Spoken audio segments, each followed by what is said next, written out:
Hi guys, welcome back to the channel. So I have a follow-up from yesterday's video about the transgender golfer who's competing in the women's tournament and is well on the way to qualify for a tour of which there are only 5 spots for women. So, as you can imagine, this has sparked a lot of debate, and this person felt fit to respond to the critics, to respond to the haters, and I guess this person believes that there's some misinformation being put out there. So in case you didn't see yesterday's video, this is about the transgender golfer, Hailey Davidson, who came on the scene in women's sports about 2 years ago. Take a look. Hailey Davidson's been playing golf for 15 years, ever since she was 13. She's passionate about it and good at it. Good enough to go pro. I've just been drawn to it forever, and I absolutely love it. Hailey's dream is to play the LPGA Tour and compete with the best. The Kissimmee resident may be on her way.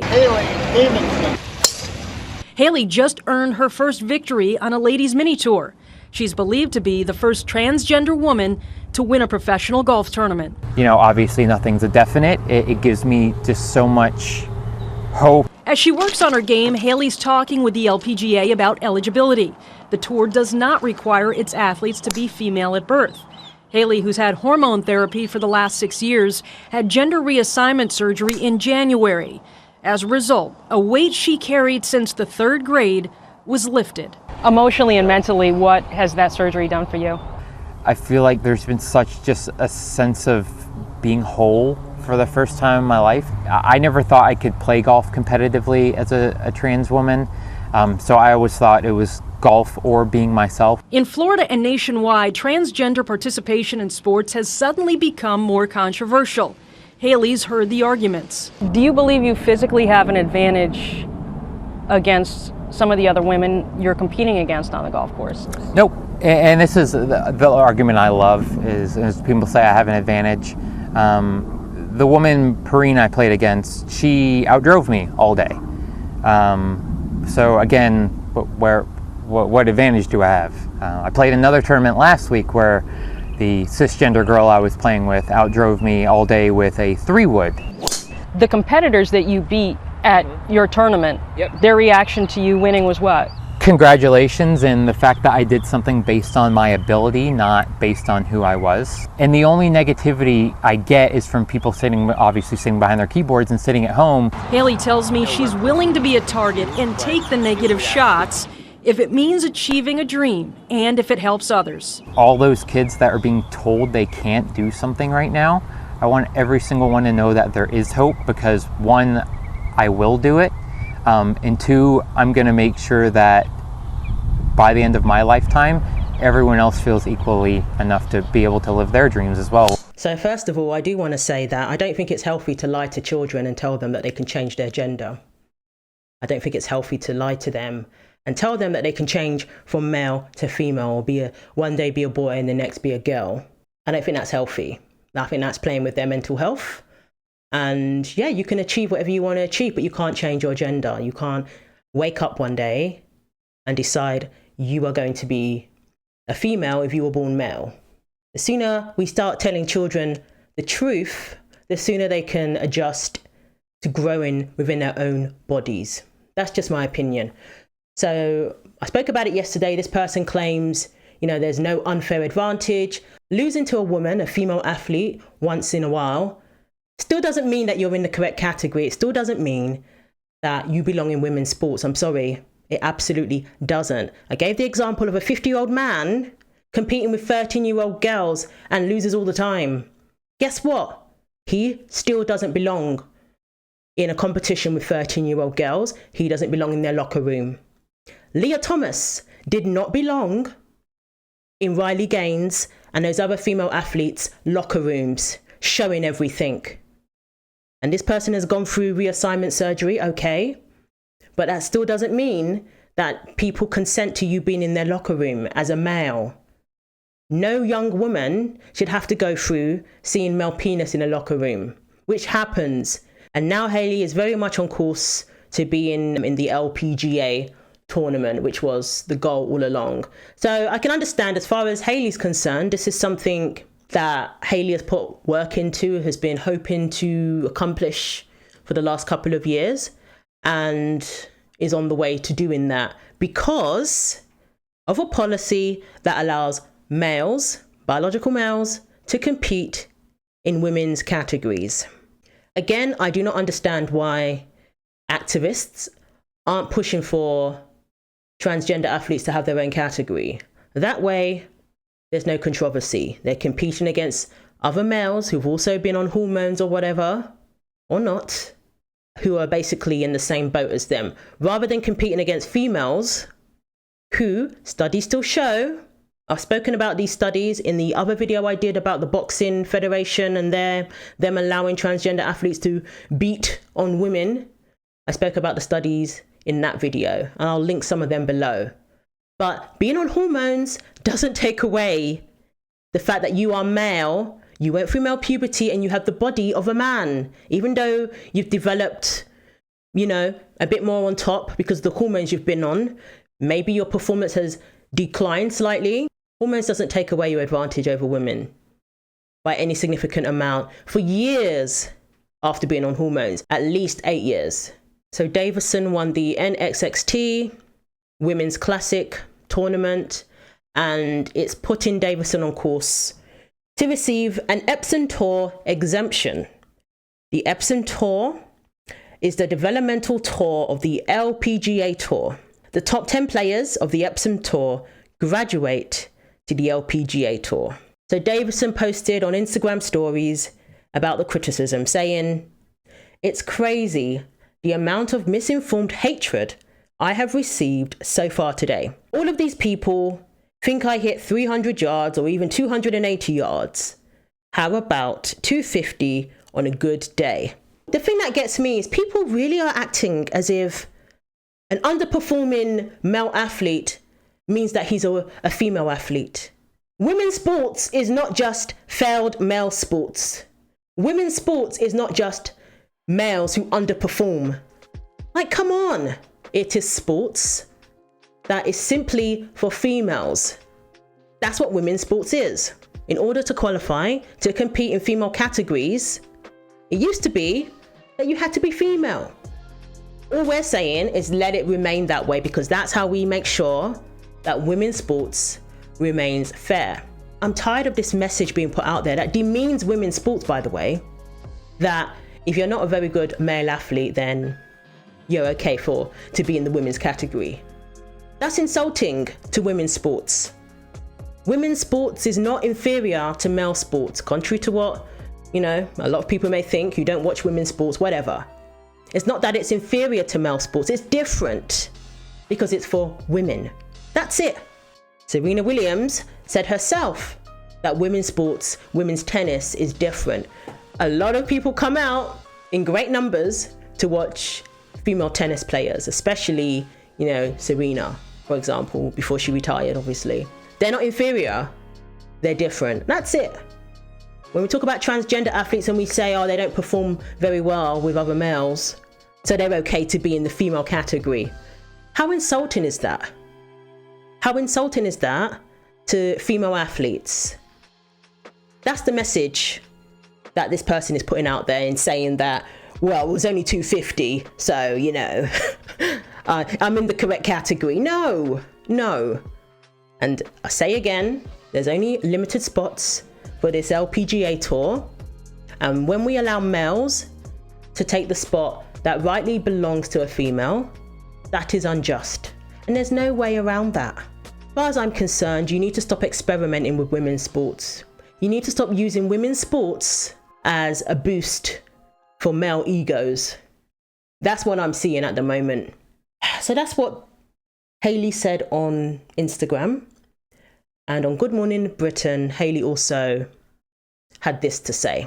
Hailey Davidson never expected to find herself at the centre of a political storm around transgender athletes competing against women in elite sport. For a lot of people, because you were born a man, you clearly have an advantage.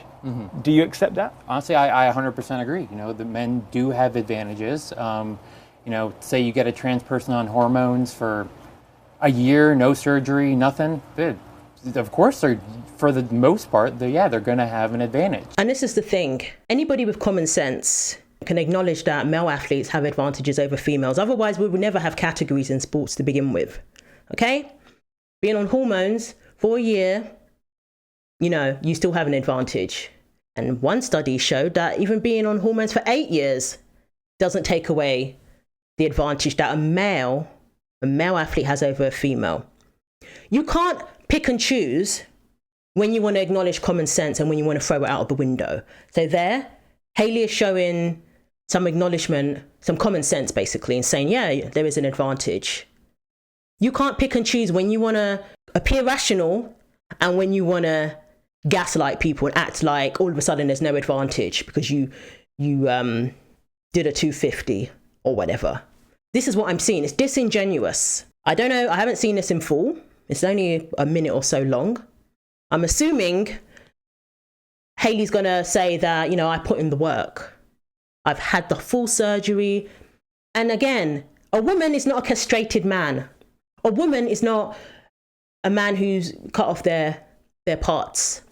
Regardless of whether you've had surgery, regardless of whether you're on hormones, you're in the wrong category if you're male and you're competing in women's sports. There's no way around that. And this issue is bigger than golf because every sporting body has their own policies. We have some sporting bodies who don't want to restrict people. The CPU, for example, not too long ago, they've recently changed their policy, but not too long ago, they didn't want to put restrictions on trans athletes. So somebody who, a man could just walk off the street, as Avi Silverberg demonstrated, and smash a women's, competition.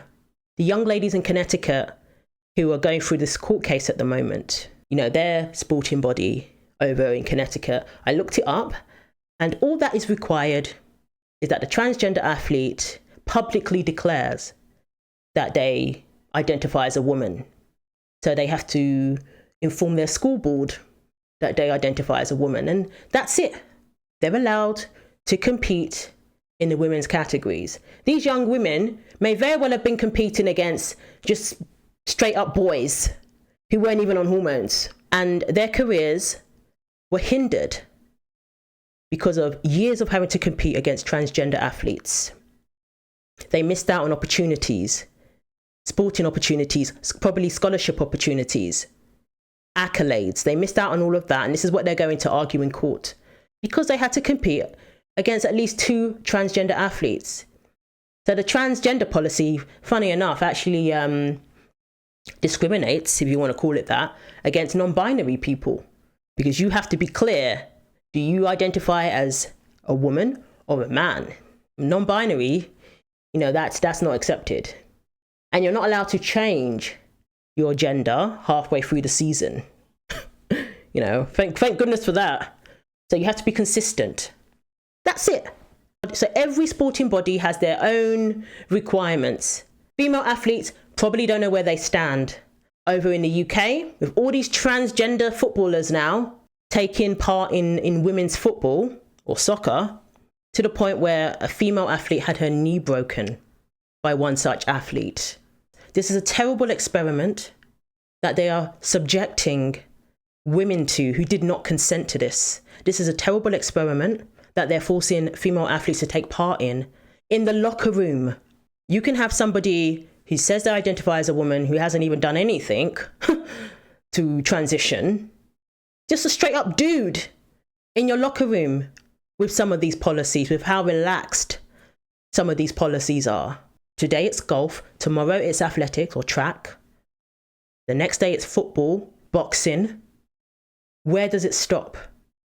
That's what I asked in my video yesterday. And unfortunately, it's just getting worse at the moment. Now, apparently, this is another issue.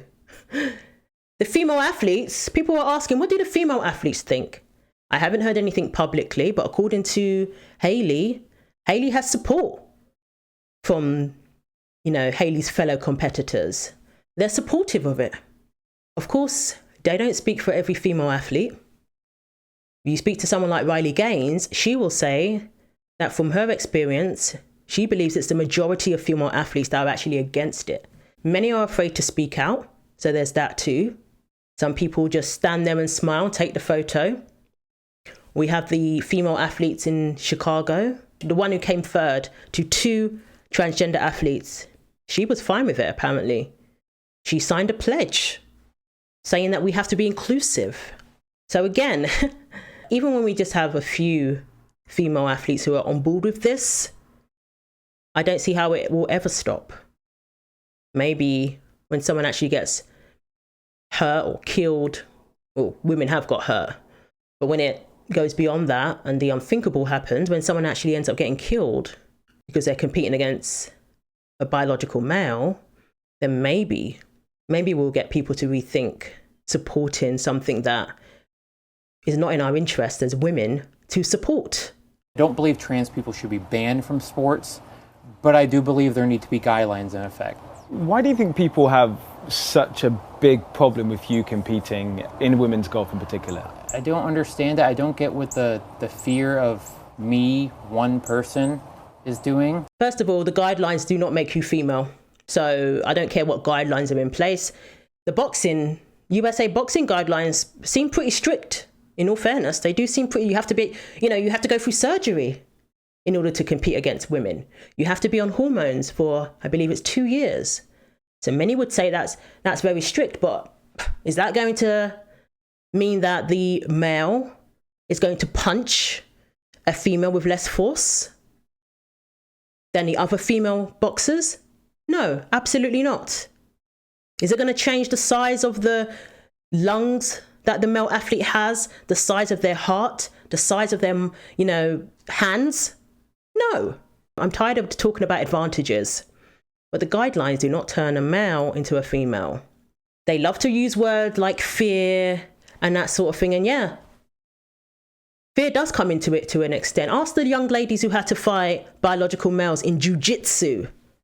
They were absolutely in fear, including women as young as 16-year-old girls.